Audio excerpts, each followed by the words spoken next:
this is more. This has got more longevity. It's much more stable as a career, and I really enjoy it. And I still have. There's not been one day that I've regretted, even though radio isn't perhaps the medium that's you call the medium of the future.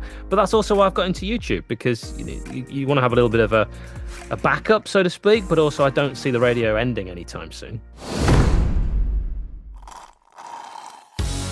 Hi, and welcome to the There's Another Way podcast with me, Adam Halverson. And me, Pete Dolby. And you've come to the place where each episode we'll be shining a light on authentic people who have chosen an alternative path to their new normal to find another way. Hi, I hope your day's going well so far. Get ready for an inspiring and entertaining episode today with Hal Stewart, radio presenter, comedian, and YouTuber extraordinaire. From landing a primetime breakfast show on just his second ever day in radio to tackling Scottish pronunciations, Hal's journey is packed with hilarious and fascinating stories. Although it's not always been easy, in this episode Hal opens up about some of the challenges of launching a successful YouTube football channel, dealing with relentless negativity and trolls, and the tough choice to step back from supporting his team in person due to the threats he's received. Plus you'll hear how a single email landed him a world-exclusive interview and how he balances all of this, including holding a Guinness World Record for 7 years. Whether you're into comedy, football, or just love a good story, you won't want to miss this conversation with the endlessly entertaining Hal Stewart. There's another way.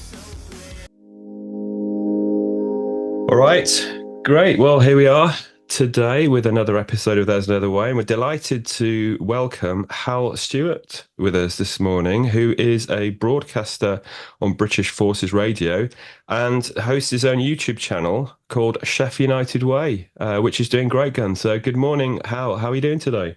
Oh, very good. I should say I've got to throw in my wonderful colleague Nick with Chef United Way, because we're very much a double act, and he actually does all the hard yards. Obviously, because I'm so handsome, I'm the one doing at the moment sort of the majority of the videos, the eye candy, if you will. And whilst I don't like to mention Nick's back end, everything in the back end is, if you see all the glamour and glitz, all the editing, that's all him. All right. Yeah. Well, that sounds fairly familiar. We've got our own roles on this podcast, but we've got faces for radio, so we stay off the video. So that's good to hear. So, whereabouts in the world do you? I know the answer to this question, obviously, Hal, but where in the world, for our listeners, are you dialing in from today? You got a face for radio. I've got a voice for a newspaper. That's what they told me. I am currently in and already sweating Cyprus. I've already this. We are recording in the morning, as you've alluded to, and this morning already. My wife has already forced me out of bed, taken me to the gym, which I hate. I don't get the endorphin rush that people seem to talk about. Yeah, it doesn't exist. It's a myth, isn't it? I hate it. And she's big into her exercising. So I've already done like 2 hours of exercising, and I had a shower just before this because I wanted to feel clean for you too. I thought that was, Pete and Adam deserved that. And then I've walked to this little recording booth, and I am dripping. Yeah. I mean, dripping with sweat. It is already 34 degrees. Wow. Well, I'll tell you what, we could do some of that over here. Actually, in the UK, I think on this lovely Sunday, it's going to be quite warm, which is probably the first time this year. So, yeah, I mean, we're looking forward to hearing what took you out to Cyprus. I'm sure we'll dig into that in a little while, Hal. But so before your move to Cyprus, growing up, as you mentioned before we recorded, obviously, you're originally from York. Intrigued to hear, some of the early stories growing up, and what really inspired you to get into broadcasting, if that's okay. Course. I mean, I spent most of my young life in York, but I was actually born in Scotland. Oh, my dad was working there, and that's what happens. I didn't have much of a say in it, sort of as I was, part of my mother. And then myself and my sister were born in Dundee, and Dundee is definitely a place. And I have been back to it, and it is interesting. With wonderful people, and I've been told that from when I was there in the well, I don't like to give quite my age, my stage age or my real age. If I go my real age, when I was there in the early 80s, I remember it being very different. And I went back not so many years ago, and it was absolutely beautiful. And people had told me, oh, Dundee. Ooh. I went back. Not only did I love it, and there was some incredible architecture and some beautiful buildings and some wonderful people. There was loads to do, and I thought this is great. If I'd stayed here, I'd imagine I'd have been much the same person. But as it was, we moved when I was very young to Hampshire, and then after a few years in Hampshire, moved to York, and that's where I consider home because all my memories, my real memories, are from York. And I went to school in York. I went to little school, secondary school, college, all the sort of life affirming and awful moments that you have when you're growing up all happened in York. Right, I see. Yeah, I mean, York's a very familiar place to me growing up, not a million miles away from there, Hal, and school visits to the Jorvik Viking Museum. I've seen It used do to some- smell, didn't it? It Smell the did poo. smell. It did. Walking, yeah, it really did. It was, yeah, that's the thing that stands out. But yeah, beautiful place, and adored by Americans when they come over and walk down those streets with the Oh, yeah. I'll tell you about that. So I used to walk to school. We used to get the train, me and my two pals. And I remember one morning we were really late for school. We started really early at school, and we were stuck behind some rather large tourists. And I remember we were going on the cobbled streets, and one of them actually said really quite loudly, "When are they going to pave over these cobbles?" Which was really annoying. And then we sort of, because they'd said that, we didn't feel as bad about because we were surly teenagers pushing past them a little bit. Yeah. And one of them stopped and said, "Are we making you late for your classes?" And we'd never heard this. We never heard this kind of accent apart from in the movies. Yeah. And we just fell about laughing. And they must have thought we were really, first of all, we've pushed past them. And then we've just laughed at their voice. They must have thought these British teenagers are the rudest across Europe. Yeah. And there's all these cobbled streets we've got to contend with. I hope they trip up. But as it was, we just ran past them. Cobbled streets, amazing. Yeah, I mean, I spent a year in America, Hal, and some of the questioning we used to get was incredible. I think I assumed there's like 15 people living here, and you knew the Queen and all that kind of stuff. And Where were you in the States? I spent a year in Orlando, in Florida, working out in Disney World. But the question, hey man, do you have bikes in the UK? Yes, yeah, they've made it over. Actually, we're very lucky. But yeah, fun times. But yeah, York's a beautiful place. Yeah, it's a great place to visit if you've never been. I mean, some of those historic buildings are just awesome, aren't they? What's the name of the little cobbled street that hasn't been paved over, where the buildings are almost touching? Well, the Shambles. The Shambles, that's it. Yeah. Yeah, I don't want to bash Americans, just the first few minutes here I am sort of bashing Americans. Let's make it very clear that as a part of my experience of getting into broadcasting was at one time covering baseball, I should just make it clear that I love American sports. Many American people are not thick. I would just like to repeat that. They're not all thick. Well, we had a very good friend of mine on a few months back, Hal, who's a professor in anthropology, and he's been to places around the world I've never even heard of. So Yeah, he was definitely not thick. definitely not. No. You see, there's the proof. I told you Yeah. they're not all, and I think, by me saying that, it makes it sound like I'm very in touch. Exactly. And by the way, he got me into baseball when I spent another time over there. Who's your baseball team then? The Seattle Mariners. Oh, wow. And that they are the worst success, well, the least successful team, the least winningest, as they'd probably say in America. Winningest. I hate Did that do you ever cover the Lancaster Barnstormers? No, everything I was doing was Major League Baseball, so I never got into. Okay. I love the term MILB because it's minor league baseball, but I don't know why, but MILB sounds slightly rude. We saw a few Milbs yesterday. Yeah, we did. Yeah, we did. Oh, wow. Yeah, there we go. Didn't think we'd be covering Milbs on today's chat. But yeah, baseball's a great game. It's very technical, isn't it? I mean, there's lots of rules and stats. And, if you're coming into it without any previous backing, it's quite difficult to pick up. Yeah, well, also, I'm a thicko deluxe. So when it comes to maths, really bad. And sabermetrics is a big part of baseball. And I tried to get into all that. And I read a book by Bill James, who's into all this. And this is all the stats and the stuff that's creeping into the beautiful game. Like your XG and stuff like that. That's creeping into football. Now, there'll be resistance in football to stuff like that because we have had the game of football in exactly the way it's been for so long. Baseball, they just seem much more open to new ideas. You've now got a pitch clock in baseball, which you didn't have before. There's going to be the automated strike zone coming in, and that's already in the minor leagues. And they just seem much more accessible and accepting of progress in the Mm. States. Whereas, I am a massive dinosaur and I hate change. Change is not good. And I don't like introductions like VAR into football, which for me have made it worse. Mm. What I find a stark contrast is when you look at VAR when they first introduced it to one of the major tournaments, was it the World Cup or I can't remember with the Euros, but it they Yeah, seemed it's to World Cup in Russia.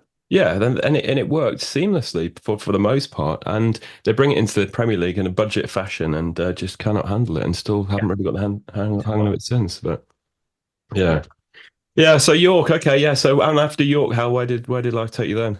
Oh well, it's because if you can imagine, the universities were bashing my door down to try and get me to attend all your big ones, Edge Hill, Barnsley, um, Staff's uni. So yeah, I had my pick, and I chose that because I'm dyslexic and I've got dyscalculia.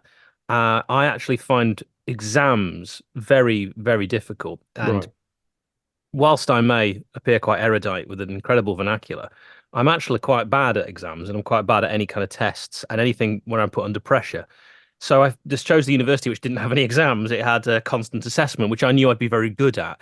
And actually, I always thought I was really stupid. And unfortunately, I come from a family of very intelligent people. They all did the Mensa nonsense. My mum, my dad, and my sister, and all got accepted. Not that they followed it up, but anyway, that's by the by. They've got large IQs, and that wasn't me. But when I went to university, I realized I wasn't as stupid as I'd always thought I'd been, and I actually discovered kind of who I was. And I think that's the case for a lot of young people. You might not be academically intelligent, but you might have, world intelligence, maybe a bit more streetwise, or you're maybe good with, I don't know, conversing with people, or you're good in social situations, or you're good at public speaking. And I discovered I was good at most of that stuff, but not necessarily, an exam on history. So I found Staffordshire University was where I came out of my shell. And that's where my love of radio began. And I studied film, television, and radio studies. And I had a wonderful professor who it was in the radio side of it. And he actually said to me, I don't normally say this, but I think you've got a chance, in the radio industry. And I'm going to introduce you to a few people at the BBC. And he put me forward for work experience at a number of different radio stations. And I'll always be grateful to him for that, because had he not believed in me, and indeed he was the first quote unquote teacher to ever believe in me. And I decided that was going to be my calling, even though I went to uni, not necessarily thinking I'd go into radio. I was much more interested in film. There's loads to pick through there, Hal, and that's really interesting. So, firstly, a continuing theme of this podcast really is, the curriculum and the way it's set up for kids is not for everyone, and it's so frustrating. Like you say, not everyone excels in exam scenarios, and continuing assessment does seem to work for some, which I think is great. You mentioned earlier on dyscalculia. Excuse my ignorance, Hal. What is dyscalculia? I'm not aware Well, of it. yeah, no, neither was I. And I never really got diagnosed with it either. This is something that I was told later in life. And I've no idea if it's true. I'm not one of these people that's been like tested for anything. I did get tested for dyslexia and I did get that confirmed. But, in terms of like ADHD or anything like that, I've never been tested for anything like that. And I largely think if I was tested for all sorts of things, nowadays I'd probably discover I might even be slightly autistic. People have said that I have some of the traits, but I don't really want to know. I fear in a way, if I find out I've got lots of things like this, that'll become my personality, and I don't want that. I don't want that at all. So I'm not really interested. But dyscalculia, I did a few tests during university, and I was told by one of the professors there, because you had to do other stuff. You couldn't just do film, television, and radio studies. You had to do another course alongside, like a proper one. And I tried a few other different ones, eventually settled on philosophy. And it was the guy in there, he said, you've mentioned your math several times, and it really is dreadful. I think you might have dyscalculia. I'd never heard of it. And he was American. And I just remember him saying it, and I Googled it, and I thought, okay, this is a thing. I'll not get tested for it, but I'll go along with it. And a bit like Raynaud's disease, which is when your extremities go white because you've got My poor wife has that, circulation. Hal. Yeah, yeah. Yeah, so I've got that, but I've never been tested for it. But I know it happens when I get cold. Mm. So it's probably similar to that. So this calcula, not being able to understand maths in the conventional sense, not being able to see numbers as others do.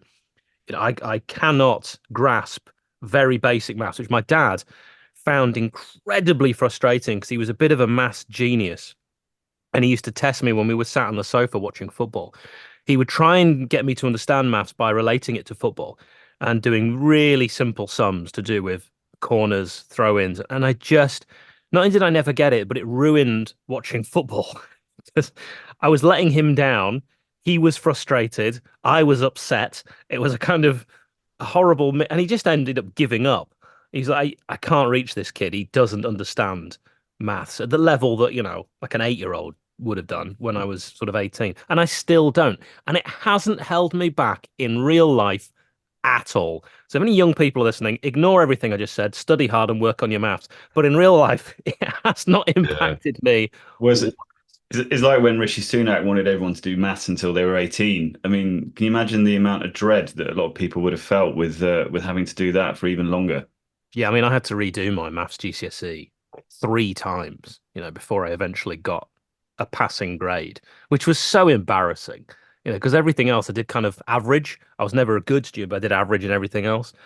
Got enough C's to get to go to university, but maths, you got to get that, haven't you? That's one of the kind Mm. of the core ones. God, it took a long time. It felt like forever, and it felt like I was getting worse each time. I don't know how I eventually got it, but there we are. But you say it's one of the key ones, and that's what everyone, suggests that it. Yeah, and yeah, I'm sure people do look at it on your CV, but in time you realise those, you end up summarising your GCSEs. They drop further and further down your CV Mm, resume anyway, and like you say, you've never used it since anyway. And we've got these wonderful things in our smart computers in our pockets that can do all that stuff anyway. So. yeah, you're right. Yeah, so that's really interesting then. So you clearly found almost fell into it in some regard the broadcasting side, and someone saw something in you. And again, this is a continuing theme that someone saw that in you and said, I think you have a shot in broadcasting on the radio. Well, was there anything pre-university that sort of, shone a light on that field that made you think, actually, yeah, I want to give that a go at university? Well, I'd done, it's probably quite sad, but I would imagine radio presenters can relate to this. I'd done little radio shows in my bedroom, on tape, and I'd like recorded the news off the telly. I'd played my favorite tapes on another recorder, recorded them, and I'd done like my own top 40. And then I'd done, when I'd been going to watch York City as a kid, not that I supported them, they were just the closest team. And if you went at half time, it was half price. I would do in my head all the time commentary like I would one day do this. And I think people probably thought it was pretty odd because I might be just muttering to myself. But it was all like learning. It was all getting myself ready. And actually, the work experience that I ended up doing was in exactly those fields. I ended up going to BBC Radio Scotland and working with a wonderful team there covering Rangers and Celtic. I remember going to the very first game was Dunfermline against Rangers, and the access they allowed me as a sort of 18, 19, 20-year-old was, I can't remember exactly how old I was, probably about 19, was incredible. Getting to interview Alex McLeish, pitch side when I had absolutely no clue what I was doing was all because Chris, who was the professor who believed in me, had given me this belief. He'd made me feel like I could do it. And I'd only done this, like I mentioned, this nonsense in my bedroom before, just playing about. Then I'd gone to uni and done film, television, and radio studies. And I thought, well, I really like film. I'll watch a lot of telly. And I remembered recording some nonsense radio in my room. So I might be interested in radio. But I'd actually really gone thinking I'll be a filmmaker. And I'd made lots of short films, again, just messing about with my friends. But I'd always had like a camcorder since I was a kid. I filmed everything. I filmed everything. Every holiday we went on, we have recorded because of me. Everything, all these memories my sister and I have, sorry, I've only got one, from when I was a kid. We've got it all filmed. And we watch these again, again, and again. And at Christmas, we'll get out some of the old videos and we all have a big cry, because not everyone's still around that's on Yeah. the videos. And I'm so glad I did that because now everything's filmed and recorded. But in the 80s, it wasn't. And in the early 90s, it wasn't. But I did do that because I don't know why. Wonderful to have those memories. So, like you say, the clips of childhood in our era are few and far between, aren't they? You got the odd clip here and there, but now, like you say, everything is recorded. So it must be so sweet looking back on those memories. And you mentioned again the professor, Hal. Have you kept in touch with him? I don't know if he's still around or not, but did he know what impact he had on your career? Yeah, I did keep in touch in the first few years. He advised me to write to radio stations. I wrote to, well, double figures radio stations whilst in my third year and said, I mean, it was quite a cocky letter when I look back. but it sort of said, I have no real experience, but I know I can do this. Yeah. And the only experience I'd had was student radio that could have been classed as anything, quote unquote, proper. But I'd done that every week for 3 years while all my friends were going out to Liquid nightclub and drinking. I was wedded to that radio show, and I put a lot of prep into a 3 hour show. Did it all the time. And I learned a lot from that. And I wrote to all these radio stations. And as I say, I got a bit of work experience from it, but I actually got an offer from one radio station. And it was quite uniquely in Scotland, as I mentioned, where I've been born. And it was probably fair to say, they probably wouldn't even mind me saying this, the smallest radio station in the United Kingdom. It was called Heartland FM. They said, why don't you come for a few weeks? You mentioned on your letter you were born in Scotland. Hopefully you've still got the accent. Let's see how you get on. I didn't, of course, I don't have the accents, never did. It was in Highlands of Perthshire, so being Scottish was very important. And I arrived day one, and I met this wonderful chap called Bruce Patterson, and still to this day, Bruce is in my top 3 of best ever radio presenters I've ever worked with. I have absolutely no doubt that if Bruce had wanted to be world famous, he could have been. Bruce was just very, very happy with his lot, living where he was. He was a celebrity in Pitlochry and Blairgowrie and Dunkeld and those kind of places, and that's what he wanted, and I was very happy for him. And I met Bruce, and Bruce had been very funny. Day one, I was so nervous. I remember saying, "What should I wear?" And he said, "Radio clothes." I was okay, great, thanks, Bruce. So he introduced me day one to Heartland FM. And then on that evening, he was doing some DIY at home, and he was fixing a light in his shower, and a bit of the glass or fiberglass, I don't know what it'd be, something in the light bulb, anyway, cracked and fell into his eye, which is obviously, serious. And I got a call from Pete, who was a station manager, saying, Bruce is in hospital, with a serious eye injury. Can you do the breakfast show tomorrow? And this was, day two. I just shadowed and seen what they do day one. I'd never professionally broadcast at all. And Pete was like, "You'll be the only one in the building. Here's the code to get in. You know how to turn everything on. Off you go." Now that ended up being like covering a show. Ended up being, because Bruce unfortunately was so seriously unwell with this injury, that ended up being about a year. Good grief. So you presented on day 2, you were handed the breakfast show that you presented for a year. How did you feel going in that morning? I don't think I've ever experienced nerves like it. And I've ended up going on to do things that other people would say is very nerve-wracking. And, it didn't go that well. I won't pretend that my time at Heartland FM was good. I enjoyed and I learned a lot. But I wasn't ready. And it was a big audience, absolutely huge audience. For a small radio station, the phone just constantly rang. You get texts all the time. It was so busy. And my sense of humor wasn't quite at the level I'd like to think it wasn't for that audience. That was an audience that had grown up listening to the same presenters who were 30 years older than me and who had world experience. Like, for example, because I didn't know Scotland, because I'd left when I was effectively a toddler, the word Ceilidh, the way it is spelt, I had never come across this word before. Ceilidhs are extremely important in the Highlands. And I was given a piece of paper while I was on air and said, the implication was, read this out now. Now, what it would have said, and if I'd done it now, I'd have known, was tonight there's a Ceilidh, at the village hall, 8 p.m. Now, I'd never seen the word Ceilidh before. No one had ever said it to me before. I'd never heard it. And I read it out on air as a Ceilidh. And they don't let you forget that sort of thing. And can I ask, are you putting on a fake Scottish accent at this point? Well, you know what? It's funny you say that. No, obviously not. But Pete, God, he was constantly fighting my corner, because the amount of complaints, and this is why it was tough, the amount of complaints about why have we got this Englishman on our radio station. Now, that upset me a lot, because all I remember is when my parents telling me how wonderful Scotland was, how much they loved living in Scotland. They were there for a long time. They only moved because Dad got another job. But they didn't want to leave Scotland. My mum was crying when she had to leave Scotland. All her friends were in Scotland. My best friends were all from Scotland. Like my friends as a child, I'm still friends with now. My Auntie Jane, who I went to go and live with during this, she put me up for a year. I loved Scotland, Scottish people, and when Euro 96 rolled round, I was like, I want Scotland and England to win. I just liked both. Mm. I had absolutely no idea that people were going to hate me because of the way I spoke, and it really shocked me, and I was so naive. Didn't put the voice on. I just carried on being who I was.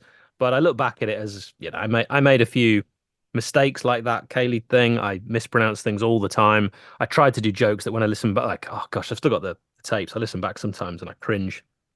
I remember going to stay with my Auntie Jane, and she said, you can stay here for as long as you like. Now, of course, in her mind, that's a couple of weeks. That's an offer that, and also she's not my real aunt. That's just what you call, your parents' friend, isn't it? My Auntie Jane. Yeah. And her husband, Tom, worked on the oil rigs. So he'd be away for 3 months at a time.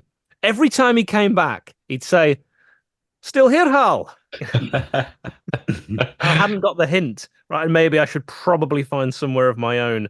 And actually, I did. By the it was final 2 weeks of it. I found a flat in Perth.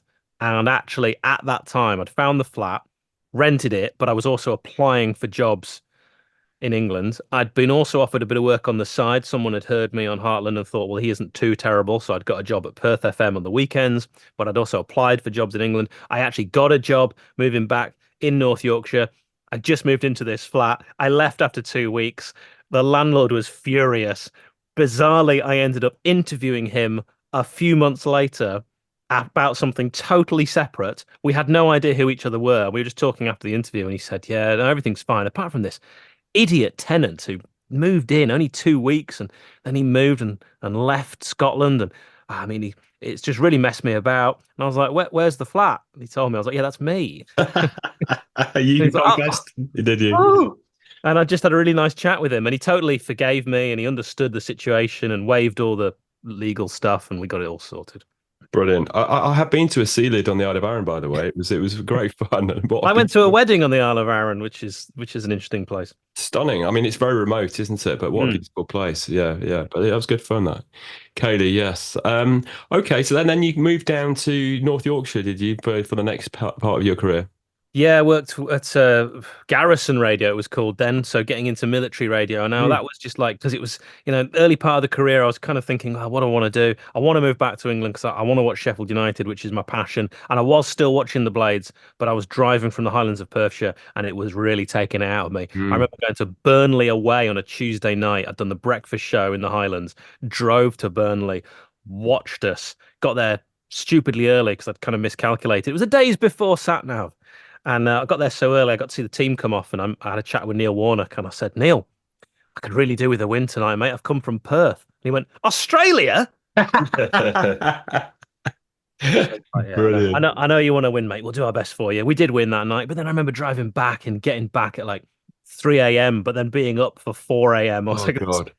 This is not conducive to good radio. I must move back. So I moved to North Yorkshire, did that Garrison radio stint for a while, really enjoyed doing military broadcasting, and thought I'll apply for a job at BFBS, which is, the bigger boys.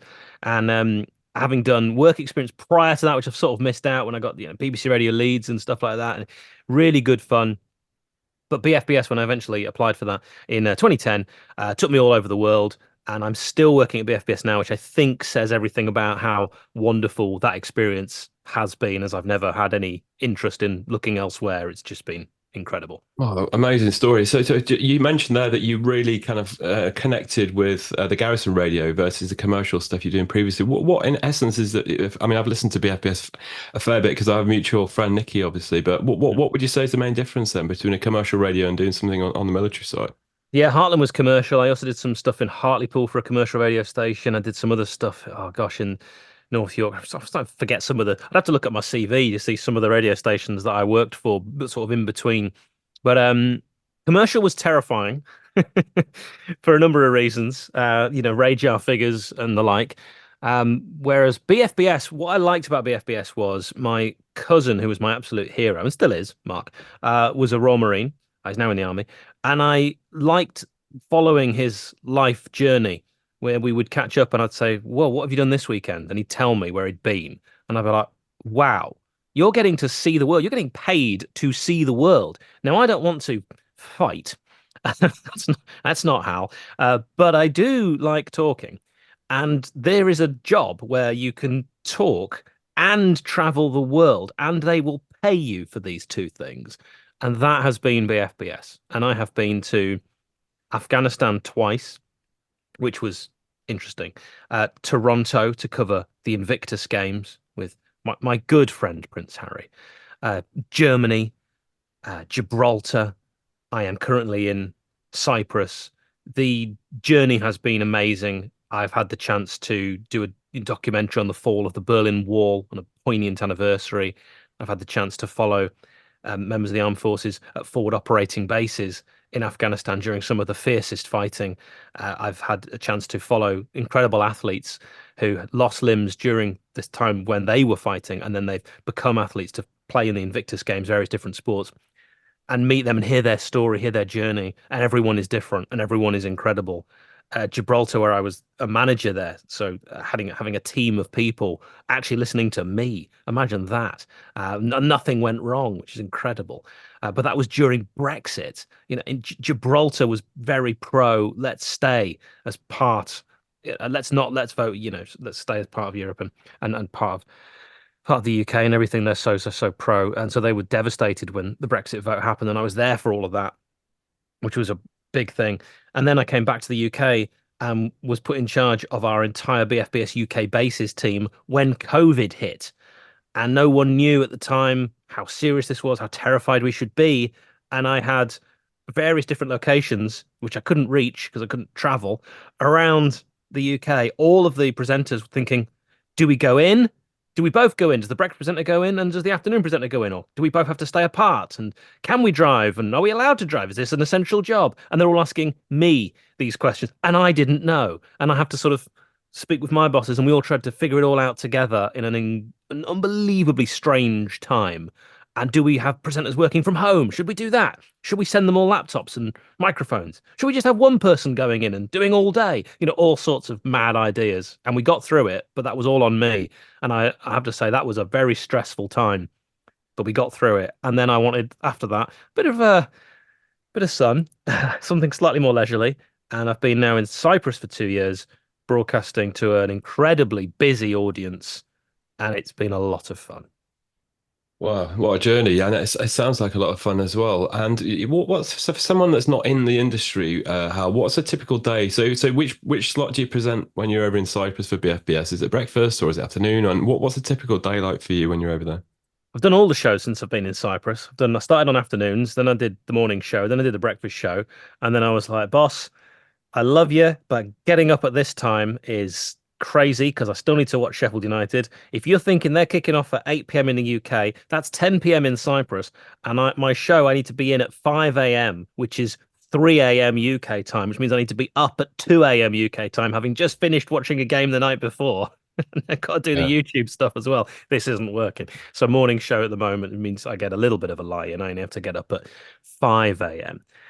So that's a little bit better. And then it's all about speaking to the audience, interviews, road shows, covering events, organizing all the prizes. There's so much that goes into it because you are a part of the community. And I live in the community and we are spread out. So it's not a huge island, but when you are traveling each day to go to different places and to meet people and to see the expat community and the people that are based here, you're doing a lot of traveling. You're going from Akrotiri to Episcopi to Ias Nikolaos to Decalia. It's a round trip. You can cover about 5 hours and you're getting to speak and shake hands with people and they are listening to you every day. And you don't get big headed about it. You're not like a celebrity. You are just the person that's at that time broadcasting to them and everyone listens to BFBS. And it's really great because you're actually listening and saying, well, what do you want on your radio station? We are here for you. And you're giving away incredible prizes. Like next week, I'm just looking at the roster. I'm giving away tickets to see Ed Sheeran here in Cyprus. I love being able to do that. And then I'll get a chance to speak to Ed. And then we've just had Tom Jones out here, spoke to him. We had Krista Berg, Brian Adams, who I've met a few times before, and we'll rekindle our relationship. It's nice because this job allows me to speak to incredible people. We also get a load of footballers come out, which is for me absolutely fantastic. And I'm doing some amazing interviews with veterans. I've got a big interview tomorrow. I've had a chance to speak to Andy McNabb a couple of times. Just the opportunities this job has offered me are second to none. It's amazing actually, because I think obviously one of the key themes to this podcast is to sort of shine a light for people to think about different avenues, different walks of life. And I think, you touched on something there, which is, when you went to university and then ended up in the let's say the far reaches of Scotland, then to sort of bring you to this and then to take you on that journey. I think it's a really good example of where, these things can take you. And you mentioned one thing earlier where, you sort of, it sounded like you made some sacrifices when you were at university, when you were kind of involved in your university radio, which like you said, I mean, myself included, most people are out kind of eating kebabs and, going to wherever. I think mine was it Kingdom in Sheffield, I think it was. But it sounds like there's been quite a lot of dedication, quite a lot of sacrifice, and now you've earned the right to sort of travel around, have these different experiences, and I think it really shines a light on exactly what we're sort of getting at with this podcast. You're in Cyprus right now. It sounds like you're having a whale of a time. Yeah, I didn't drink during uni as well. Not that I'm advising that, but I was just I wouldn't say dedicated, but I didn't want to mess about at uni at the same time. I realized this was something that, my parents were helping me achieve, that they were helping financially. And I thought it would only be right, therefore, to give it a proper good go. So I did actually concentrate. I was fascinated by the classes, not the philosophy, that bored me, but the actually it wouldn't now, interestingly. I've got really into philosophy, but at the time I was really interested in the film, television, and radio studies. And so I threw myself into that. I loved the course and would not have changed a thing. So I did, yeah, I guess I did sacrifice a little bit. I was also on the side, I had another idea that I was going to do stand-up comedy. And so I started doing that, just for free, just like open mic nights at various comedy gigs at university. And I carried that on afterwards. I did that for a few years. And it only got to the stage where I had to stop was when I got a breakfast show. When I got a proper breakfast show, I had it didn't really work. I had to think about like gigs at night, comedy. I remember when I had an agent approach me and say, we would like to offer you this, this, and this, but you would be doing gigs at 4 times a week. And I was thinking, well, at the moment I'm traveling, getting like 25 quid for a stand-up show, which just about covers my petrol. But I'm driving to Redcar, and then I'm driving to Plymouth, and then I'm driving to Birmingham, and then Middlesbrough. I mean, I've also actually got my day job, which starts really early, and I just had to say, look, I'm not that good at it. It's not probably going to be something I'd ever be able to do professionally. So I actually knocked that on the head. But that was a lot of work. Coming up with a set was really hard, and I'm quite lazy. So when I had my comedy set, that was my set. And I did the same set everywhere for a couple of years, and to the point where I hated it. And I can't, I've got some of my comedy on YouTube, but I can't actually look at it because it's not the comedy that I would ever watch. I did it the way I did it because I knew what my friends who were students, I tried it all on them. They seemed to find it funny, but it wasn't actually the kind of comedy that I like. And had I wanted to do this more, maybe even professionally, I would have completely changed the style. It was one-liners, Tim Vine kind of stuff, but a bit crude. And that's not really me. Generally in my life, I don't like swearing. I try not to. And I was doing a lot of that because I thought that's what people wanted. And they went all right. They went quite well, had a bit of interest. I started earning money from it, but it wasn't really for me. And I'd have to have completely changed the way I approached it. And I just thought radio, this has got more longevity. It's much more stable as a career. And I really enjoy it. And I still have. And there's not been one day that I've regretted, even though radio isn't perhaps the medium that's you call the medium of the future. But that's also why I've got into YouTube, because you want to have a little bit of a backup, so to speak. But also, I don't see the radio ending anytime soon. No, that's great. And I think also, what's really interesting is, university gets panned a lot at the moment. There's obviously a lot of debate about whether or not kids should do it, and you come out with debt. But actually, what's great about what I'm hearing is that you went to uni, you were focused on it, you took it seriously. Obviously, you looked at the investment your parents were making as important. But actually, you're one example of someone who's gone to university, done a course, and then come out and actually, followed that career. And obviously in a world of so many sort of alternate different ways, actually, I think that's a really good success story for what university can be. Yeah, they've asked me to sort of talk, about the course to students now, which I don't know what that says. I don't know if that says I'm one success story and there hasn't been many, or there's loads and they've asked loads of people to do it. I don't know. I haven't actually been able to take them up on the offer because whenever they've asked me, I've been abroad. I've been traveling with work. I've been so busy since 2005. Since 2005, I have not had more than 2 weeks off. I've just been constantly working, and even today, after I speak with you, I'm dedicating the rest of the day to YouTube, and then tomorrow, radio, and then Tuesday will be radio followed by YouTube, and then Wednesday will also be the same.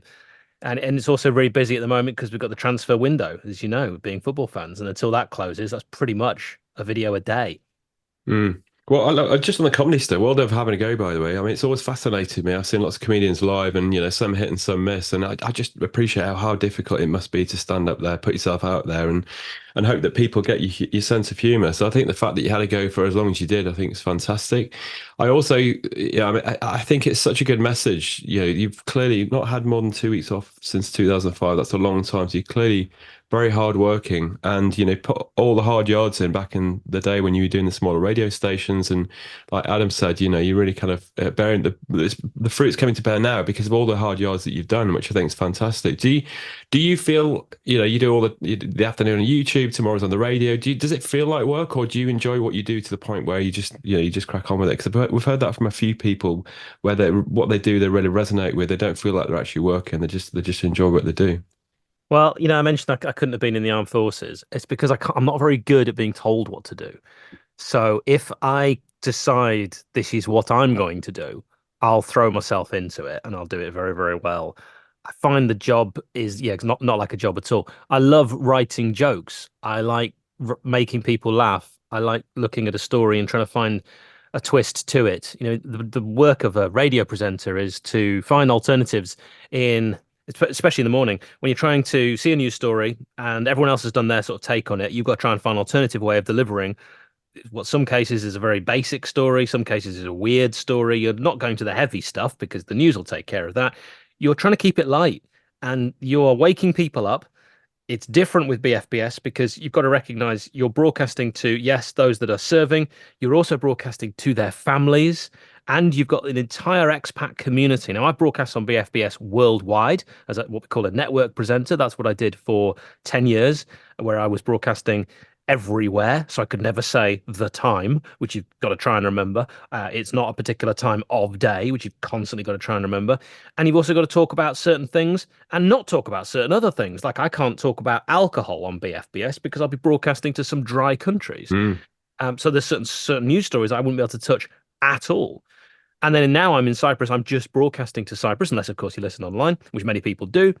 And so you've got to find things that are relevant to an audience that are living in Cyprus, but they are not necessarily all of them. Some of them are Cypriot. So we're all in this together. We're all experiencing an incredible island. We know it's not forever. And we've got to bring the news from home, which everyone's interested in. But you don't want to just do it the same way as what they can access elsewhere. So I've got to constantly think of a different way of spinning these stories. And I find that such an exciting challenge. I love writing silly headlines, funny news stories, putting a gag on something. The Olympics has given us lots of material. And I've at the moment I co-host as well with a wonderful woman called Alice. We bounce off each other and find fun things to do. So no, it doesn't feel like work at all. I come away from each show buzzing. I mean, if I did an evening show, I wouldn't be able to sleep because it's such an adrenaline rush and it's really great. And then the bit that I also love is meeting the audience. And we do so much for the audience with the work we do. We'll try and provide whatever they want to see on their TV. We provide TV and we provide radio. We'll go and speak to them. What do you want? They'll tell us. We'll feed that back. We're the boots on the ground. So we'll go and make sure that, what is of interest is brought to them. And you can only do that by having actual conversations. And that's something I really love. And there isn't really any other radio station, unless you were talking sort of very local. But on this scale, I'm speaking to people here in Cyprus, and then I'll go and have a Zoom chat with our head of music and talk about what people are wanting to hear on the music for Cyprus, and the playlist will be catered accordingly. But of course, they're talking in Cyprus, but they'll actually be a voice of the entire armed forces in many cases, because they are a portion that is representing our wonderful armed forces. Yeah, amazing. I mean, it's quite a responsibility as well. Like you say, you broadcasting to people who are serving, but also their families, there's a morale aspect there, isn't there? You're going to, they're obviously undertaking something which is vitally important for the nations, and what they're doing is incredible. So, keeping their morale up is quite a responsibility, I would imagine, as well. But it's great to hear that you don't feel like you're doing a day's work. I was interested to hear you get the adrenaline rush from the radio show, but not the gym. Which is brilliant, though. I mean, it's not in any way the same, but sometimes when we have conversations, we've had some amazing conversations on this podcast, and you come out and you do feel a little bit of a buzz, don't you, when you come away and digest the conversation. So I guess it's like that, and then tenfold. And then so yeah, the YouTube stuff then, Hal. So obviously you've thrown yourself into the radio stuff, I like the way you can kind of bring in the comedy stuff. Not doing it full time, but you're still doing that in effect, aren't you? Weaving that into your day-to-day stuff. And how did the YouTube stuff come along? You've obviously got a clear passion for Sheffield United. You've already mentioned that, but when did the idea for the YouTube stuff come around? Yeah, I mean, I'm trying to have a laugh with the football as well, which doesn't always go down very well. Some people take football very seriously, but that's my angle. That's, I suppose, what makes me slightly different. Well, it was during the lockdown, and football wasn't happening. And my pal Nick, who I've already mentioned, wonderful Nick, he was doing his own YouTube thing, and it was general football, a lot of FIFA stuff on there, which I'm not interested in. But I knew he was a Sheffield United fan. And we'd spoken online before, and he'd sort of reached out and said, do you want to do a video for my channel, which was called In Good Nick, which is a great name. Brilliant. And I sort of said, yes, I do, but I want to do Sheffield United stuff, just solely Sheffield United stuff. If you want to carry on your In Good Nick thing, that's absolutely fine. Please do. I think it's wonderful. I watch it and I enjoy it. And if you would like to do Sheffield United, just Sheffield United stuff, I think I'm your guy. And we discussed it with a few months back and forth, and we ended up having the Sheffield United way, our combined passion for Sheffield United, a new YouTube channel, and it's just been only Blades related. There's no FIFA nonsense on there. Now we've had a lot of fun with this, but during the lockdown there was no football on. Then it came back, but we couldn't attend, so we decided to do watch-alongs, which every game was on telly. And I actually lost a lot of love for football during that time, because for me it had always been about going to the games. I know you guys love going to football. I do too. And being someone who had been traveling around the world, when I was in the UK, going to Sheffield United was very important to me, home and away, whenever I could. And when football continued without fans, a part of my interest died. It really hit me that they didn't need fans. I got really upset about that. I remember thinking, this is a crossroads now. I don't need to go to every game. Clearly, it doesn't matter. Football's changed from when I was a kid. It's all about the money. And they don't know whether I go or not. The players don't know who I am. They don't care. And I was like, right, well, I'm going to do it differently now. I'm going to approach it differently. And I'm going to try and do something that I enjoy. And this YouTube channel will be it. So I've decided we started to do these watch-alongs, do interviews with players, which rolled on very nicely. I'm doing interviews with incredible people in the armed forces, hearing their amazing story in the daytime. And then in the evening, I'm chatting to former players that I watched wear the red and white for the club I love, hearing their amazing stories. And they're very different, two very different things. But in a way, very similar skill set is required just to interview, as you guys have found, people. Because we're just all people at the end of the day, but you approach them slightly differently depending on who you're speaking to. And so I was able to kind of, because Nick hadn't done much of the stuff like that, so I was able to help him, and he's come leaps and bounds. He'll be the first to say that, with like his interview style, which has helped him in his own job. And now we do sort of videos every day, where we are doing things like match previews, match reactions, transfers. We've got a lot of sources now, so we kind of break a lot of news. We don't ever break bad news. We've made a real point of that, and we don't ever break news that will impact the club negatively. So we don't want to like reveal a transfer target. We'll let other people do that. We'll know about it. I mean, I'm sitting on about 2 transfers that will happen right now, but I'm not going to tell people because I don't want it to jeopardize them. That would be awful, because I actually care about the end result. We'll let other people do that. But if something's not going to harm the club, If something's already happened and it's just not out there yet, yeah, we'll be the first to break that. And that's given us a lot of kudos, and people know they can trust us. And in many cases, be the first place they'll come for news. We've created a website now. I've dedicated a lot of my time into raising money for charity during this. I decided we could have done it two different ways. We could have just kept money ourselves. But when this was all happening, when we were first getting into this, I was a bit falling out of love with football. I hated VAR. I still do. Fans weren't going to the games. Then they were back in, and I was like, I don't know how I feel about this. How do I want to go? My dad didn't want to go back because he was scared about COVID. And then my dad got ill and sadly recently passed away. Oh, And then Sorry to hear that. it was devastating for me because we were so close. And then my cousin, she got ill. She passed away, and and she was very young. We were 10 years apart. And so I wanted to take her youngest son, Sam, to watch Sheffield United.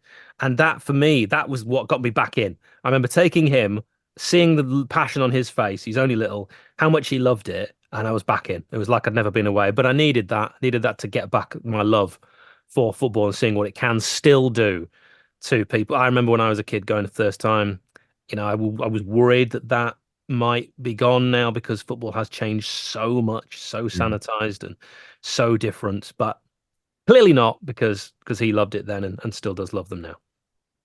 Yeah, I mean, those early memories as a kid standing at a football ground never leave you, do you? The smell, the sound, you're smelling the grass and seeing the players run around. I mean, it's magical. But I totally agree. I mean, I remember, I think my grandfather died in 1998, and I remember him telling me football's changed for the worse. Money's ruining the game, and you think about how it's progressed since then. It's I don't know what you think about it now, but yeah. That's dramatically changed. So yeah, so the YouTube channel sounds really exciting. So you started off having, I guess, a handful of viewers, or you broadcasting to yourselves initially, and then you started seeing the number. How did that journey Well, luckily, manifest itself? Yeah, Nick already had this following, right. so luckily because I kind of jumped on his coattails, there were so many people that came with him, and then it's built up. I think the thing that really changed it for us is when we got the owner on. The owner of Sheffield United, we just had a punt and thought, we've asked so many people if they'll speak to us. Billy Sharp, will you speak to us? No response. James Beattie, will you speak to us? No response. The owner, why don't we just go straight to the top? Ask the owner if he'll speak to us. Yes, I will. Really? Yeah. Wow. Now, the reason that was wow is he doesn't speak to anyone. Did you already have a following, or did he not even care? He just sort of said yes. Did you have a decent following by then? Yeah, we had a decent following, but it went up exponentially, and we'd never had views like what we got when we interviewed him. We've ended up interviewing him twice, but he's never spoken to like BBC Radio Sheffield. He hasn't spoken to the Sheffield Star. He spoke to us, and he gave us a lot. Now, the way I wanted to do it is not the way maybe in hindsight I'd maybe done it differently, but because I am actually, I'm a qualified sports journalist. I did a sports journalism degree as well, which I didn't bore you with, but I did that with Pulford Media on the side. And I had worked a little bit at Yorkshire Evening Press as well. So I felt like I had the journalist credentials to interview anyone. And in my actual job, I've been lucky enough to interview like Theresa May, William Hague, Jackie Chan, big names. Jackie Chan. That's the order. It's going from William Hague to Jackie Chan. Well, I thought politician. What's the weirdest thing I can go to next? So I know how to interview people, is what I'm trying to say. And when I'm doing it for my job, I do it differently to how I do it for a fan YouTube channel. Like a fan YouTube channel, it's going to be, let's be honest, it's going to be softballs, all right? Because it's a fan YouTube channel. We have asked someone to give up their time to kindly speak to us. We're not going to Paxman it because that wouldn't benefit anyone. Now, when we interviewed the owner, the feedback generally was that wasn't really what we wanted. That was pretty soft questions, pretty easy. You could have been a bit tougher. So we were a bit despondent. The views were great. And I was really surprised at that. And maybe it's because I'm so naive and I always think the best of everyone. But I thought, crikey, if we were Man City and got Sheikh Mansour on the YouTube channel with a couple of lads who were just friends doing this from their bedroom, I'd like to think people would actually go, wow, that's actually really impressive. Fair play, lads. We didn't get any of that. We just got loads of stick, loads of grief. And it's actually continued on that people think we're kind of, in the camp with our owner and we side with him. Absolutely not. I would say no one has called out our owner and pointed out foibles and failings more than me. And it's because I just remain completely impartial. You have to, and I always will. And I just wanted to speak to him because he's the owner of our football club. Like, I wouldn't want to speak to him otherwise. I'm sure he's a fascinating chap otherwise, but I wouldn't have known who he was. So that's why we did it. We then did it again. Now, both times the questions were submitted by the fans. They weren't our questions. And that's where I look back at it and go, you know what? Maybe if it was our questions or just my questions, it would have been a bit tougher because I know the questions I want asking and answering, and we didn't do it that way. We did it very, open to everyone. Everyone had a chance to ask a question. We asked loads of questions from fans, and you know what? Maybe that wasn't the right way to go because you can't predict what people are going to ask. Some of them you might have felt were a bit of a waste of time, but we did it. We tried it. We did it twice. Both times got incredible views. The subscribers went up. We've been able to, therefore, since getting that, it's added a lot of kudos to the channel. We've been able to get lots of other great guests in terms of, Sheffield United great guests, not to the average Joe, but to Sheffield United fans. We've ended up now getting some pretty big names that have meant a lot to us. We've interviewed a lot of people, and we get a lot of fans on as well. For me, it's not about my opinion. I very rarely give my opinion. I want, your opinion. You're a fan. You tell me. I already know what I think. That's in my head. I want to hear what you think. That's what's important to me.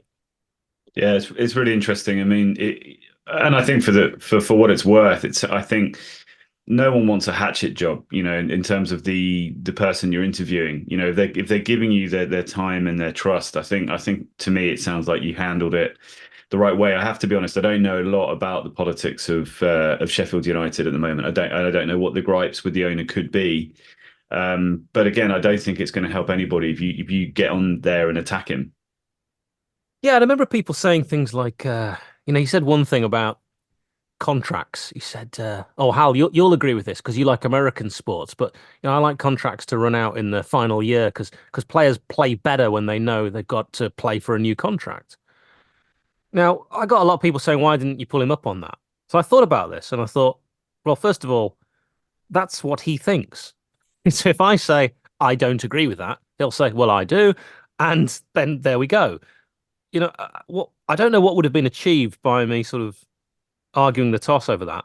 And also, no one at any point ever asked, do I agree with that? It's just assumed that I don't.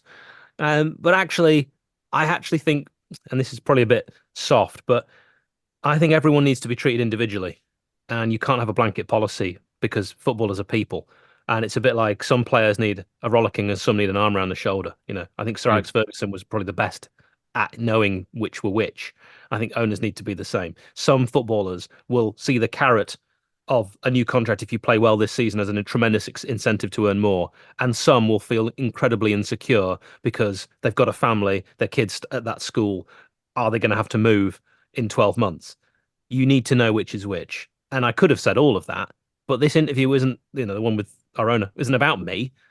So I did get quite perturbed by some quite serious stick that we took at the time. I mean, really quite unpleasant to the point where Nick and I were talking about, are we still going to be able to go to games because the threats were so real, just because we'd interviewed the owner. And some people from that time, have hated us.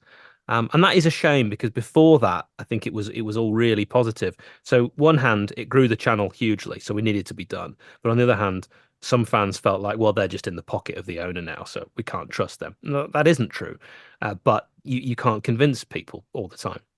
We had an ex-professional footballer on, didn't we, a few episodes ago, Scott Shearer, who played for Coventry City and a few other clubs, and it was really alarming hearing the lack of support actually within the game at certain levels where you just don't get that support. There's no stability. 1 minute you're playing for a club, the next minute you're out the door and you're trying to find a new school for your kids in a completely new place. And yeah, it was quite interesting hearing that. But I think, unfortunately, there's a general reflection on society the way it is today on social media, and this kind of I don't know whether it's rubbernecking or what, but just this negativity. That people jump on negativity, don't they? And people are jumping up and down because you ask the wrong questions. But you've put yourself out there and created a YouTube channel, and you're interviewing the owner. Why don't they do something similar? Why are they jumping all over in a negative fashion? I think it's a real shame, really, because you're bringing an insight that they've never seen before if he's never interviewed for any other radio station. And it's fascinating though, isn't it? I wonder what made him choose. You just happened to reach out, on the off chance, and he said, "Yeah, I'm going to come on and speak to you guys." That's a fantastic scoop for you.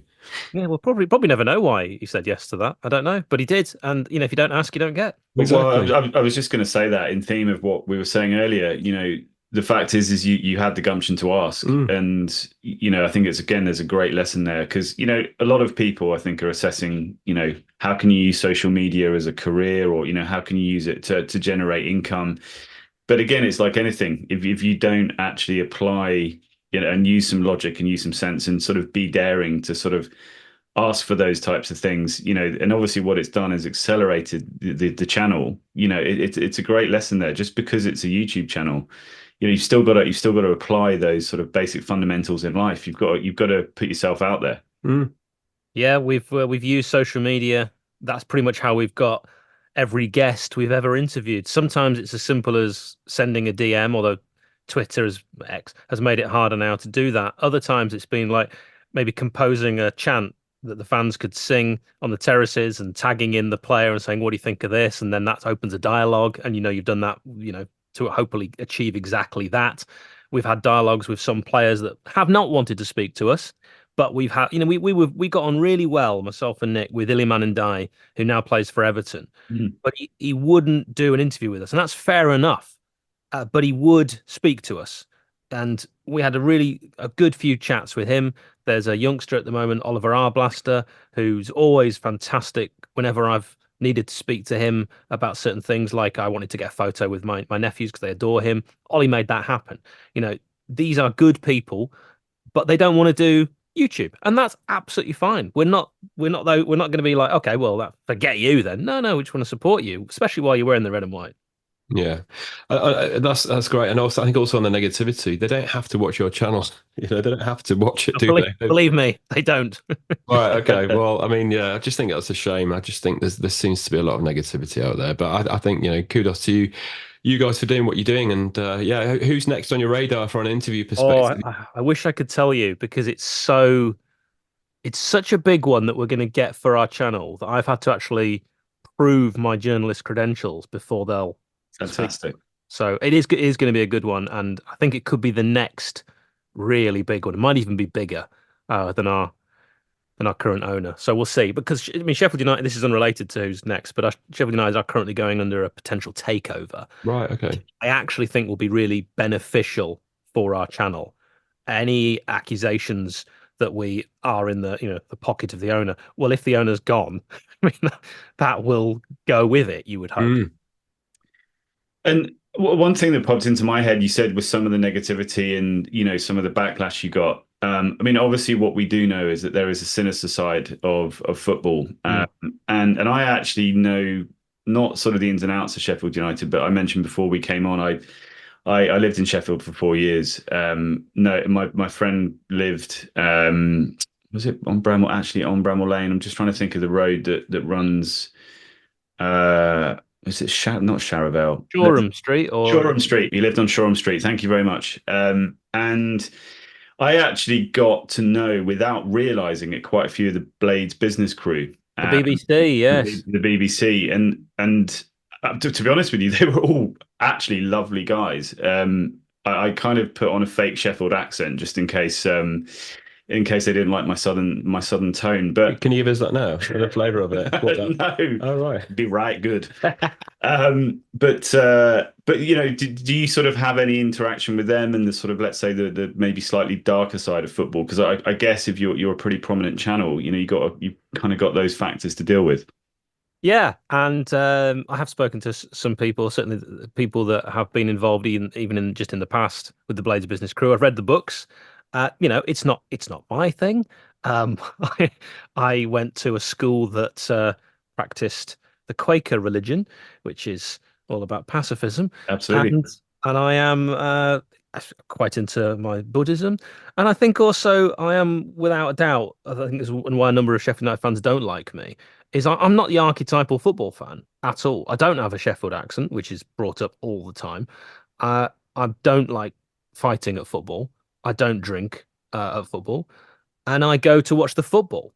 I don't do anything else. And nowadays that's quite rare. So I think the people that have decided that Hal isn't for them are not necessarily Blade's business crew. Yeah. They might just be a lot of modern football fans who go to football for very different reasons. And that's fine. They wouldn't like it anyway, I'm sure. I have spoken to people at the Blades Business Crew, and everyone I've spoken to, like you said, has been lovely. And you think, I can't actually believe that this was the sort of thing you'd want to do. But the thing with the Blades Business Crew and anyone who was involved in organized hooliganism is you've got to admire that. I mean, as I said, not my thing at all, but it had a code. And, they wouldn't fight with, what's it called, shirters, people like me who were going to watch the football. That they'll be left alone. But other people that also wanted this, they would find each other. And you know what? If it's going to happen, that's probably the way it had to happen. Yeah, I agree. I think that's a really good point. And obviously, like lots of towns or cities, you've got the Owls as well, and you've got two clubs who are ferociously competitive. But no, I mean that was my take as well. My very brief stint of sort of the football hooligan world, and actually, I mean, they didn't come across like hooligans at all. But I suppose as well, I think sometimes when you undertake these projects like you have with the YouTube channel, you don't know what sort of environments or what what the not repercussions, but so I was just curious to see if that side of football, especially considering you've now built a big channel, became a factor. But like you said, I mean, it sounds like you've kept a very neutral, very positive approach, which I think is, I mean, Pete, you've started a Twitter channel which is United, which is all about exactly that. There's too much negativity, and let's keep it positive. Mm. Yeah, I think it's easy to get sucked into the negativity, and it just frustrated me that here we are all. I mean, obviously, different football club, Hal, but following a team, there's so much criticism and negativity and calling out players. It's like we're there to support. That's what you are as a supporter. Get behind your team and enjoy it. And sure, not every game's perfect, but I just get frustrated with the negativity sometimes. But Yeah, the first United, of course, Sheffield United. I'll just get that out yeah, there. well, there you go. Exactly right. Yeah. Well, it is the oldest ground in the country, right? Yeah, funny enough, that United is a really good idea. And before every season, I do a little video which is reminding fans that we might have some tough times during the season, but let's not, as we call it, turn blade on blade. Let's stick together, try and support the team, and not have any infighting. I did it last season before the start of the Premier League. I did this little video just saying, right, let's try and all stay together. It could be a tough season. And before the season had even kicked off, the the infighting was the worst I've ever seen. We didn't even get to the first day. The abuse went to a new level. Because we sold Sanderberger and Illiman and died. That was, of course, considered the owner's fault. Myself and Nick had interviewed the owner, months prior. Therefore, we were also in some way involved in this, and it was our fault. And we'd known all along, and we'd kept it from the fact, all nonsense. Yeah. But we came in for some real. I mean, the worst I've ever experienced. Like every time I went on Twitter, I'd have a new DM from someone saying they were going to, stomp on my face next time they saw me or something like that. Jesus Christ, that's terrible. Yeah. And I always maintain that positive outlook despite that. Which just can't be easy because if you're anything like me, I think that you kind of add more weight to the negative comments. If you get 100 positive and one negative, it's the negative one that plays in your mind. Well, it does for me anyway, but yeah. I think that's quite common for most people. I try not to be like that. I think for me, the only thing, I don't really mind it on social media. None of these people know me, but because now I'm not famous, right? But people recognize me in the Sheffield United community. And so when I go to games, if people don't like me, there is an opportunity there for them to, because I go to games on my own now that my dad's passed away. There is an opportunity there to assault me. And I have had people come up to me and it's got, pretty nasty. So I have not been going as often. I had no real desire to go after the threats got so serious. I'm going back to the UK next week. I'm not going to go to watch Sheffield United. And my sister has said to me how upset this makes her because she knows that's my life and how much that means to me. But at the same time, I just don't need that. I don't need that hassle. And the world has changed to the point where you can watch every Sheffield United game online.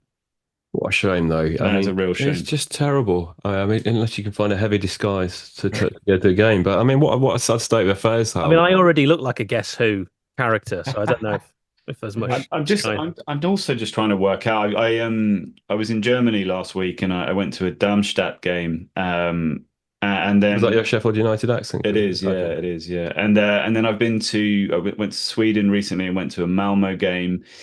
And again, I'm going to come across like a football hooligan. For some reason, I ended up hanging out with one of the Malmo ultras, again, who was one of the nicest blokes I've ever met. But I'm just not sure that this stuff happens in other countries, and maybe it does. I don't know, but I just there's something about the English football scene where, the fact that you can't go to your club and it's something you're passionate about, that really bothers me. I just don't know if that does happen everywhere. I don't know. Well, I've watched football all over the world as you have, and so I'm sat here right now wearing a St. Pauli t-shirt because that's my German team, and the Brilliant. one of the reasons I'm into St. Pauli is I'm very much into the kind of the ethos, and if people are familiar with the way that the fans try and do a lot for the community, try to bring in people who may feel ostracized in society. They are kind of against racism and homophobia and Yeah, all, transphobia absolutely. and all that stuff. And that's Absolutely. me. That's who I am. So I align myself very much with And just for that. the record, Malmo is exactly the same. It was Mm. so strange being with a guy from from the kind of ultras community, but he was a vocal socialist, really compassionate guy. It was bizarre. It was like the opposite of what you would find in the UK, and that's really interesting you say that because I do think that this kind of extreme football hooligan in England, I don't think it's actually like there in many other countries. No, and they're trying to do stuff in other countries away from the football in the actual community. It's not Mm. just the football's a byproduct. But I mean, I went to watch Ike Athens as well. They have a very similar St. Pauli outlook, and I met some ultras there. They're doing recycling, they're doing cleanups after games. We don't do this in England. You just go along and get drunk and shout some abuse and then go home. It would be great if we could get more involved. Some clubs, I'm sure, do it. I haven't seen too much of it. It's such a shame, and my daughter is really into football, and I've taken with both of us, we've taken them to Mm. games, haven't we? And actually going to see the women's game, it's really liberating because you don't have that element of thuggery about it, and the hooliganism. It's a nice, more family friendly atmosphere, and It's a you know great point. and I remember going to years ago, Hal. I was traveling after my stint in Florida. I traveled around a few different countries, and we went to a game in the Azteca Stadium in Mexico City, which was an incredible experience going there. But I just remember how family friendly it was. It wasn't just a load of blokes there watching the game shouting profanities at the players. It was a real family friendly feel, very welcoming. The whole family was there, the kids and the wives, and it was just such a different atmosphere. It really stuck with No, me. it should be. And I'm also an ally, or as I'd call it, a hally, for Rainbow Blades, which do Yeah. wonderful work trying to make people feel included. Now, I've put stuff about Rainbow Blades on our YouTube channel, and then I have to switch the comments off. Oh, And it shouldn't be, and it upsets me so much. I remember doing a very short, very, very short, probably 20 seconds about you could get a badge if you want to support Rainbow Blades. First comment, stop virtue signaling. That was the mm. first comment. And I'm thinking, I don't even know what that means. I'm gonna have to Google that. It was so long ago, I'd never heard that term before. Now And you it's hear also it's also nuts. It's your YouTube channel with with whatever you positivity you want to spread. Why is it anyone's problem? You're not exactly. you're not asking them you're not forcing them to do something. It's like, do you want a badge? Yes or no? It's Yeah, not. they're free. Exactly. What one thing I'm interested in, just on the vein of, because obviously it's taking up a lot of your time. It sounds like you do a lot of research. Like Pete and I have found out with this podcast. Um, these things take work, they take time, they take research. And you're obviously doing it in conjunction with your, let's say, core career. With the radio work. Um, if you don't mind me asking, do you and sort of as an insight for other people who might want to do similar things, how would you say it's sort of progressed in terms of actually, if you don't mind me asking, do you generate an income from it? Do how has that progressed in terms of different sources? And you mentioned that the channel's grown quite a lot. I think just for other people listening, it might be really interesting to see, what is the potential that a YouTube channel can bring. You can earn money from YouTube, and the way that I would suggest anyone who wants to earn money from YouTube go about it is if you're just going to wait for YouTube once you get a certain amount of views to give you cash, you'll be waiting a long time. The way to make money on YouTube is with sponsorship. And we have been very fortunate that a number of sponsors, quite big sponsors over the years, have wanted to come on board and support us. and we now got to a stage where we've got a nice amount of sponsorship, and that's wonderful. That money is used to help go back into all the costs. I mean, think you guys know, for us, we've got to get very expensive camera equipment, microphones, laptops. Obviously, you've got to edit audio for our audio podcast. So I need to get, like Adobe Audition. That's very expensive. You've got to have quality video editing software. So you've got to buy all of that. And also, as I mentioned before, any money that is left over, I will my personal choice, and I know Nick backs this as well, is I like to, and I did last year, to donate any money left over to the hospice that looked after my cousin. And most recently, it was Marie Curie because they helped my dad. But we've done others in the past. So I like to. I think last year it wasn't that much money. It was probably about $4,000, but it was for both of those. So if I didn't want to give that money away, then I would have kept that. There's myself and there's Nick, and we've also got another chap called Ollie who does work with us as well, and we will sort of divvy the money up that we make after everything's gone back into how expensive it is. Even putting an audio podcast out nowadays, as you know, you actually have to pay for that. I remember I did an audio podcast back in 2003 before it was cool about football, and it didn't cost any money. And nowadays you have to pay for putting out your own audio podcast. Well, I think first of all, that's really admirable that you're funding charitable organisations with the revenue you generated from your YouTube channel, Hal. And yeah, I mean, it does cost money, doesn't it? And it takes up time. But it sounds like you enjoy what you do, apart from the negativity you're getting. So I think it's a fantastic message.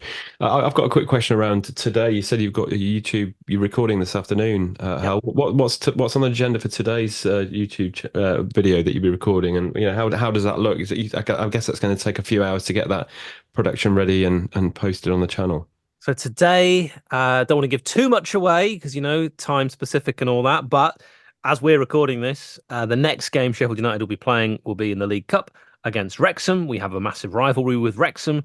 I recently did a podcast for the Wrexham podcast, which features on Welcome to Wrexham, which was a lot of fun. So if you've watched Welcome to Wrexham, there is a podcast on that. And they got me on their podcast, which was nice. I've had lots of feedback from that because it's a very popular podcast. So that was great. So I will have to figure out Sheffield United's team news, Wrexham's team news. I will also, and I've already organised this, get a couple of Wrexham YouTube channels to send me some information and some video, which will need to be put in there. I always write jokes on my previews. I like to open up with some humour that I find can take the longest. I need to find player connections, so players that have played for Sheffield United and Wrexham. Not that easy with those two clubs. I'll need to find out who the referee is and get the stats on this referee. The referee, not only stats from last season, but as he's refereed Sheffield United and Wrexham before, what has he done traditionally, which side's won more often than not.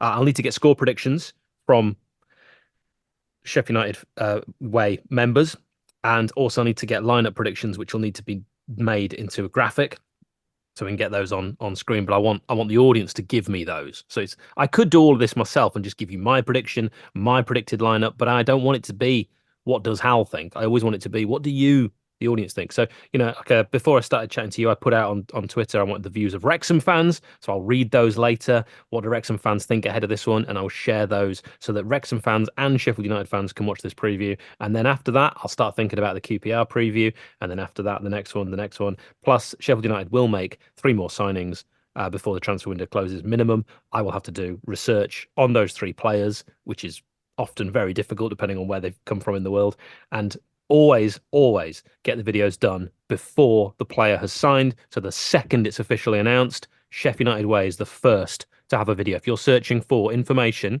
on Jezeren Raksaki, Sheffield United Way is going to be your go-to place. So because actually, funny enough, it's I always think about any type of business or any type of, let's say, offering is, what is the kind of problem that it solves, or what, for the target audience, what's the problem it solves? So would you say that that's one of your core things, is that sort of that really sort of immediate information? Is that sort of what keeps your audience kind of really hooked on what you guys are doing? Yeah, we try and deliver some information every day. This morning I revealed some information that one of our players, Gustavo Harmer, his release clause fee, which we had in his contract, that has now expired. That's today. That expired today. That isn't public knowledge. I know that. I know it's true. He could still leave, of course he could, but he had a release clause fee, and if it had been met, the club would have to have accepted it. That's now expired. That's great news.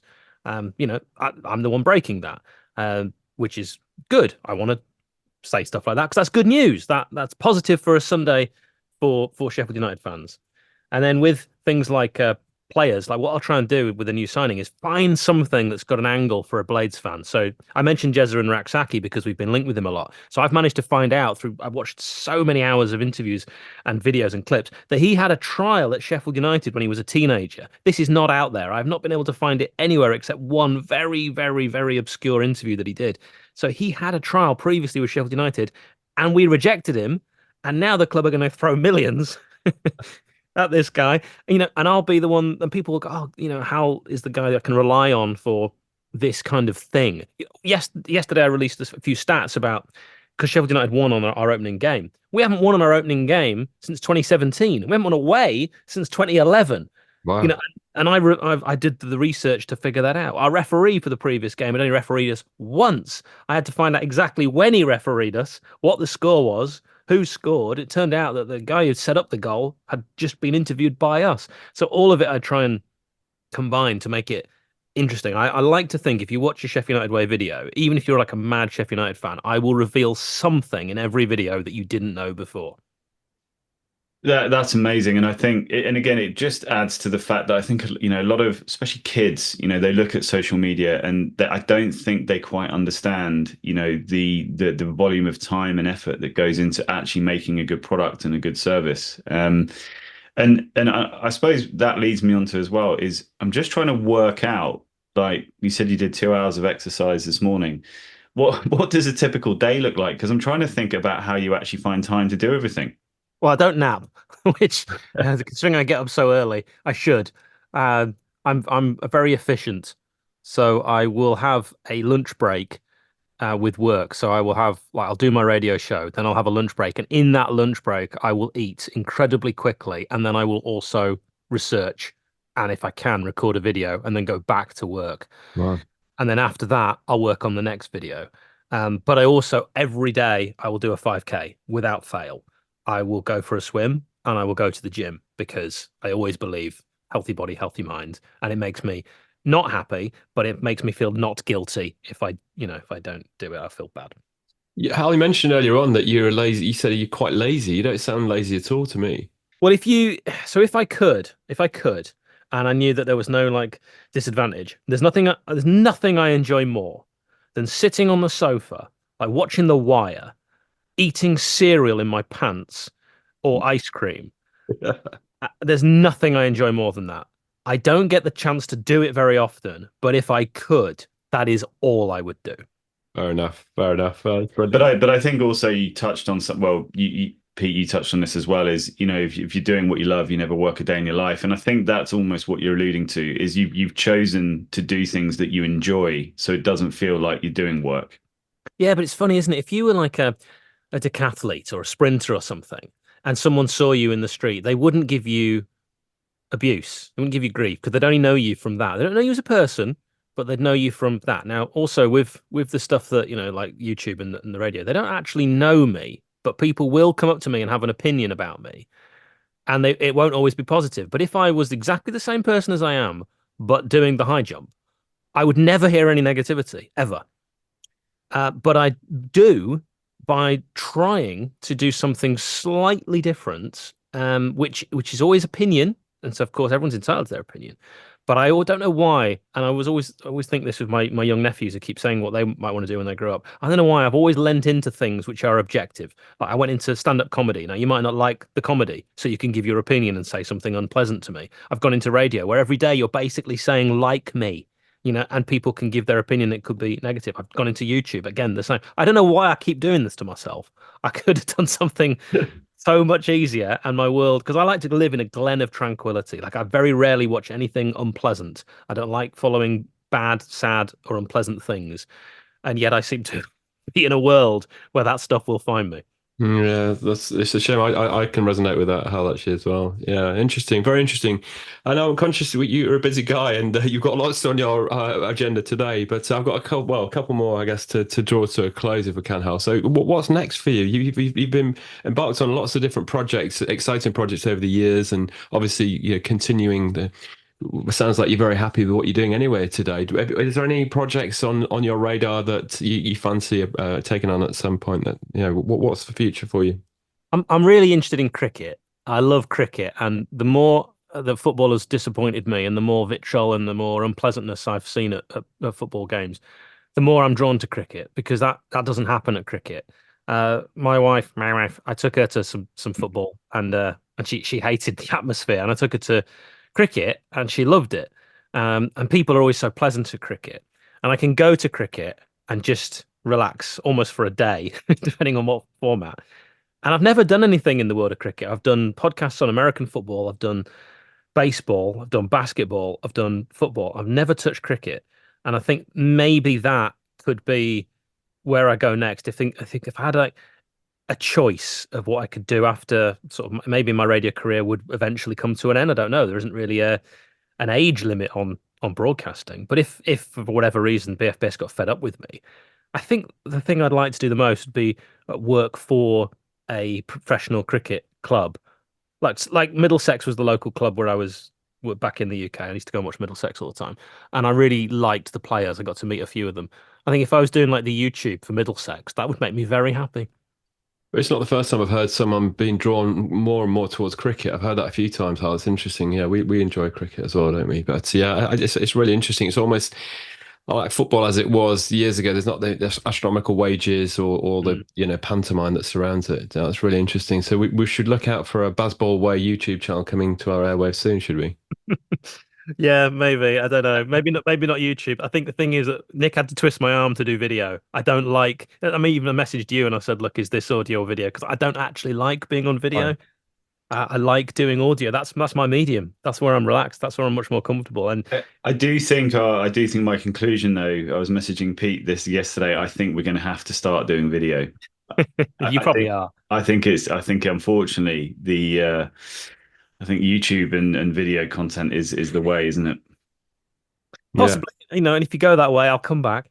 But yeah, if I have a choice, I find myself quite odd to look at, but I quite like my voice. You've got a great I was voice. going to say I can totally understand why you're into why you've got into broadcasting and radio. I can tell we're talking to a presenter. It shines through, doesn't it? Yeah. Funny enough, Richard Osman said that to me when I was on Pointless. There's a little name drop for you. Oh, really? Why?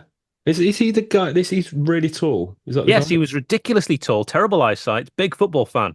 Yeah, yeah. I think he's written a couple of books recently. I think he's on. I heard him on Chris Evans's Breakfast Show. I think my wife read one of his books. But yeah, I heard. My wife. Oh yeah, my wife. Yeah, there we are. And yeah, one final question then to conclude. How we always finish our podcast with the same question, but you've been on quite a journey, traveled around the world and met some amazing people and had some fantastic experiences. But if you look back and you could cast your eye on your younger self in those school days at York, walking past the Jorvik Museum, and you could give yourself one piece of advice based on all the experiences and knowledge you've amassed over those years, what do you think that might be?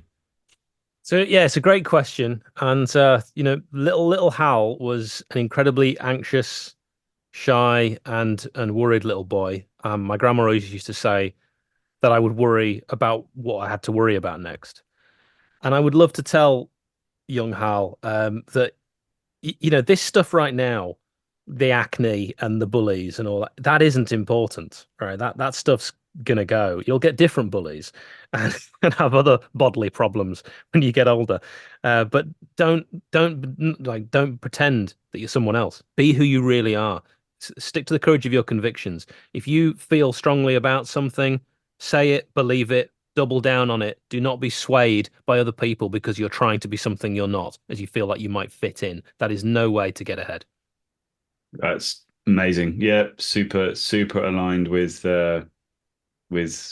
everything that this podcast is about, but just my belief system as well. What a great answer. Such a good answer, Hal. And it's funny, I've often mulled this question over if someone asked it to me, and my answer would always be, I think, is be your true authentic self, which is very like what you've just said, because it's tiring being someone you're not, and there's no, it's pointless, conforming or being a chameleon for someone else's purposes. Just be your true authentic self. So yeah, that's a great answer. Thank you very much for that. And All right, yeah. Yeah, and I think also, the career and the path you've taken, and clearly, sounds like you're really enjoying life, and obviously being out in Cyprus, which I'm pretty jealous of, but obviously by following your authentic, but in some people's terms, an inauthentic path, it's led you to this situation. So yeah, it's been great to hear the story. Well, thank you. It's been very nice because normally it's me asking questions, so it's really rare that anyone ever asks me stuff, and it's nice. And I don't always. I like to say I don't like talking about myself. That's probably a big lie. I think I do. I do like talking about myself, but I'm very conscious whenever I'm doing it that that I can go on a bit. So I hope I haven't done that. Nice, No, yeah, not at absolutely all. superb, Hal. We're really grateful that you've come on and told us your story. I've thoroughly enjoyed listening to the whole journey. So We didn't even get to my Guinness World Record. Oh, well, there we are. well, should we? We've got to know what that is. Yeah, come on, we can't. We've got to finish on the Guinness World Record. Finish on the Guinness World Record. Though I have a Guinness World Record which has never been beaten. So if you want to try, And how long are we talking? How long has it stood for?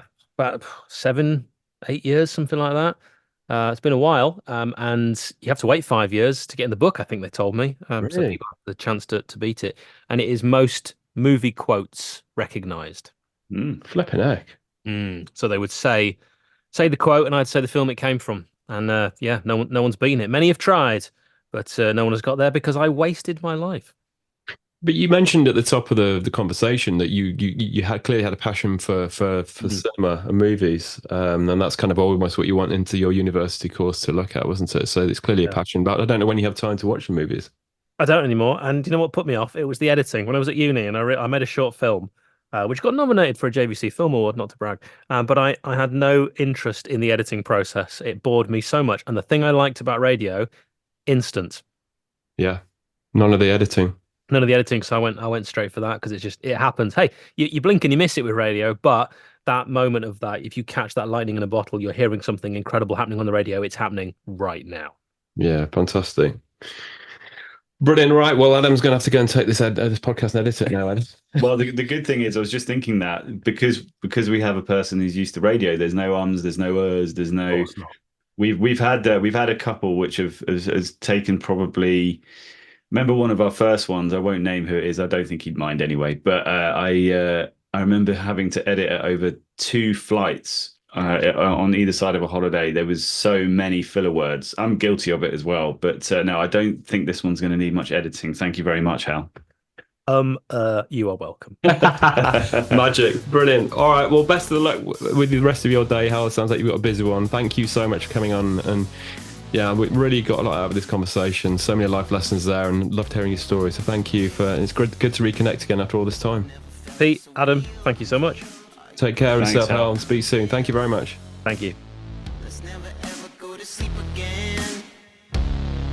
Wait, I think I'm starting to fade again. I don't want